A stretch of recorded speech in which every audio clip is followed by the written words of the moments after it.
Let's get one thing crystal clear right now. Nearly everything you're hearing about your next Social Security check is dangerously wrong. And I'm not here to play games with your retirement. What happens in January 2026 isn't what the hype train is selling, and falling for those myths could sabotage your entire financial plan. Today, we're shutting down the noise and laying out the actual numbers, who really qualifies, and the brutal math that determines your future income. First, let's bury the fantasy. The government is not about to magically boost your payment from, say, $1,900 up to $3,600. That's simply not how this program operates. Anyone pushing that story is either deeply misinformed or deliberately misleading you. However, and this is critical, legitimate changes are arriving that will affect your monthly income, and you must know exactly why and if you're included. The reality is, your benefit is calculated using a strict formula. It weighs your lifetime earnings, your work history, and, most powerfully, the exact age you choose to start receiving money. The gap between a check under $2,000 and one exceeding $3,500 isn't luck or a loophole. It's the direct result of specific rules and strategic timing. And that's what we're dissecting now. No sensationalism, just the facts you require to lock down your future. Here's a shocking truth too many people discover when it's already too late.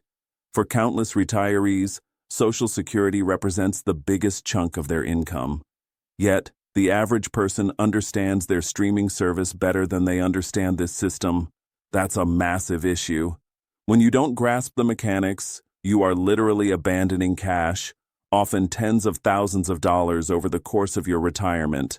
I don't want that to be you. So, we begin with the fundamentals, where confusion typically takes root.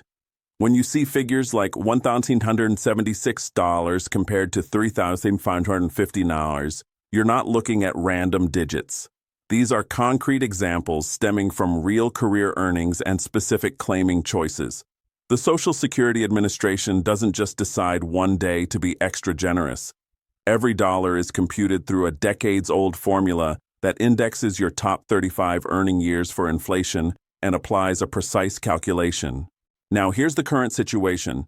The official cost of living adjustment for 2026 is set at 2.5%. So yes, if you're on benefits, your January check will reflect that bump. But that COLA increase alone is nowhere near enough to rocket a $1,276 payment to over $3,500. So what's actually creating that huge gap? It's the divide between a person with lower or inconsistent wages and someone who hit the maximum taxable earnings cap throughout their career. Even more crucial, it's about the most impactful choice you'll ever make, the age at which you file. Let me make this perfectly clear. If your birth year is 1960 or after, your official retirement age is 67. That's when you're eligible for 100% of your calculated benefit. But here's what changes everything. You can start collecting at age 62, or you can postpone up to age 70. This single decision can swing your monthly payment by thousands. Filing at 62 triggers a permanent reduction of roughly 30%. If your full benefit at 67 is $2,800, at 62 you'd receive only about $1,160. That cut lasts forever. It doesn't reset when you turn 67. But reverse the strategy. For each year you wait beyond your full retirement age until you hit 70, you earn delayed retirement credits of 8% annually. That's 8% per year, not total. So waiting from 67 to 70 adds 24%.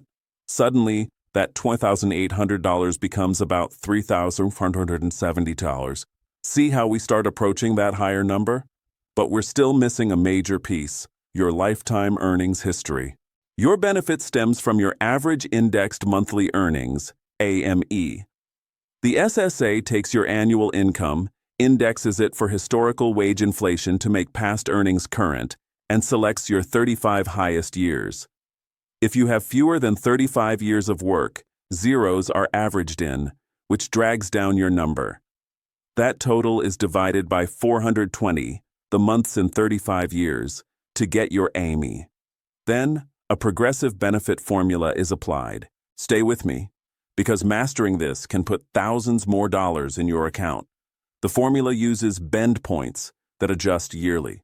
For 2026, the first portion of your AIME, up to around 115, is replaced at a 90% rate. The next segment, from about 115 to 6,975, is replaced at 32%. Anything above that is replaced at 15%. This progressive design means a worker who consistently hit the maximum taxable earnings cap, which was $176,100 in 2025, will receive a far larger benefit than someone earning $30,000 annually, even though the replacement percentage is lower for the high earner. Therefore, a monthly check of $3,500 plusers typically belongs to someone who both maxed out their Social Security taxes for most of their 35 highest earning years and delayed claiming until age 70 to grab those delayed credits. That's the mathematical truth. It's not a hidden program or a secret hack. It's the outcome of substantial lifetime earnings paired with tactical timing. But this is what makes me furious about all the misinformation. People see these large figures and believe there's a hidden trick they've missed. They assume a special form or strategy will triple their benefit overnight. That's a fantasy. Your benefit is fundamentally decided by two things: what you earned over your career and the age you claim. These are the dominant factors, and they're largely irreversible. You can't travel back in time to earn more in 1990. You can't alter gaps in your resume from raising a family or job loss. Your earnings record is fixed, but, and this is vital, you have total control over your claiming age.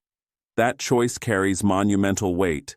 If you're 62 now and considering filing early out of fear the system will collapse or due to immediate need, you must confront the math. Claiming 5 years early locks in that 30% lifetime reduction. Over a 30-year retirement, that can mean hundreds of thousands in lost income. If you need the money for essentials, that's one thing. But if you're acting on fear, you're choosing based on fiction, not facts. Let's tackle that fear directly, because it's widespread and expensive.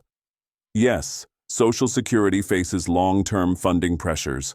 Reserves are forecast to run out in the early 2030s. But even if Congress took no action, an unlikely scenario, the system could still cover about 77% of scheduled benefits from ongoing tax revenue. Not great, but not total collapse. Historically, lawmakers have always stepped in to fix Social Security because failing to do so is political suicide. So, why would you voluntarily accept a permanent 30% cut today because you dread a potential 23% reduction a decade from now?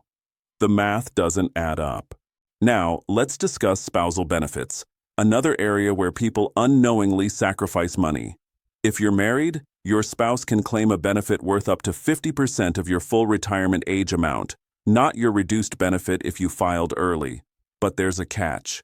If your spouse claims that spousal benefit before reaching their own full retirement age, it gets reduced too. Also, if your spouse has their own earnings record, Social Security will always pay the higher of the two amounts, their own or the spousal benefit, not a combination. Survivor benefits operate differently, and this is essential for couples. When one spouse passes away, the surviving spouse keeps the higher of the two benefits. This means if the primary earner delays until 70 to maximize their check, they're also maximizing the survivor benefit that will support their partner for potentially years. I've witnessed too many couples who both claimed at 62 only for the survivor to be stuck with a shrunken benefit for decades. That's an irreversible, costly error. Let's also clear up the earnings test, a constant source of confusion.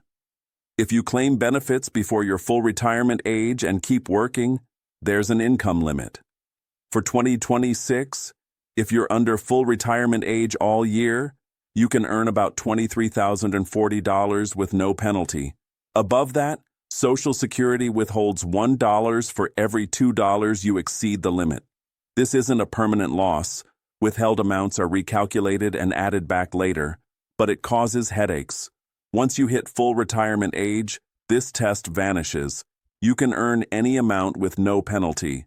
Here's another overlooked factor. Taxes on your benefits. Depending on your combined income, your adjusted gross income plus non-taxable interest plus half your Social Security, up to 85% of your benefits can be subject to federal tax. If you're single with combined income over $34,000 or married filing jointly over $44,000, you could be taxed on most of it. This is why retirement tax planning is essential. Withdrawals from traditional IRAs and 401ks count as income and can push you into higher taxation on your benefits. Strategic Roth conversions or careful withdrawal timing can save you a fortune. Speaking of income, we must address the giant misconception. Social Security was never intended to be your sole retirement funding. The maximum benefit at full retirement age in 2026 is approximately $3,800, and that's for a top earner. Most people get far less. The average check is around $1,900. Relying solely on that means living near the poverty line. Social Security is designed as one pillar of a three-pillar foundation, alongside personal savings and pension retirement accounts. The fact that so many Americans retire with only Social Security is a savings emergency, not a program failure. So when you see headlines screaming about payments jumping from $1,776 to $3,559, recognize what you're truly seeing. It's the difference between a lower-earning individual claiming at the earliest age and a maximum-earning individual who waited until 70. Two entirely different financial lives. The real question isn't, do I qualify for that giant check? It's, did my career earnings build that possibility, and can I afford to delay claiming to maximize what I've earned? For most of you, your benefit will land somewhere in the middle. Your mission is to understand your personal situation well enough to make the optimal claiming decision. So here is my direct challenge to you. Quit hunting for mythical shortcuts. Go to the official SSA website, set up your personal account. Examine your earnings history and your personalized estimates at ages 62, 67, and 70. Run the numbers considering your health, family history, other income, and work plans. Make a smart choice grounded in your reality, not in viral headlines, panic, or your coworkers' advice. This is your retirement. This is money you worked decades for. Honor that effort by making the strategic, informed choice that best serves you and your family. That is the only genuine way to maximize your Social Security. If this breakdown helped you see clearly, do me a favor, hit the like button. It truly supports the channel, my channel, and helps us cut through the confusion for more people. Thanks for watching.